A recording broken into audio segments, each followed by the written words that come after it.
আন্দোলন প্রত্যাহার নিয়ে ভিডিও বিবৃতি স্বেচ্ছায় দেওয়া হয়নি বলে এক বিবৃতিতে জানিয়েছে বৈষম্য বিরোধী ছাত্র আন্দোলনের ৬ সমন্বয়ক।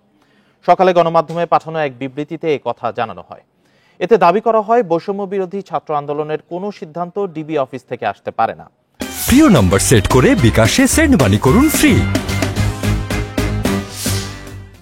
সারা দেশের সব সমন্বয়ক ও আন্দোলনকারী শিক্ষার্থীর অংশগ্রহণ ছাড়া কোনো সিদ্ধান্ত চূড়ান্ত হবে না। গত ২৬শে জুলাই কোটা সংস্কার আন্দোলনের মধ্যে চিকিৎসাধীন নাহিদ ইসলাম, আসিফ মাহমুদ এবং তাদের সঙ্গে আবু বাকেরকে তুলে আনে ডিবি পুলিশ। পরদিন সন্ধ্যায় তুলে নেওয়া হয় সার্জিস আলম ও হাসনাত আবদুল্লাহকে। আর ২৮শে জুলাই ডিবি অফিস নেওয়া হয় নুসরাত তাবাসসুমকে। গতকাল বৃহস্পতিবার তাদের ডিবি কার্যালয় থেকে পরিবারের জিম্মায় দেয়া হয়।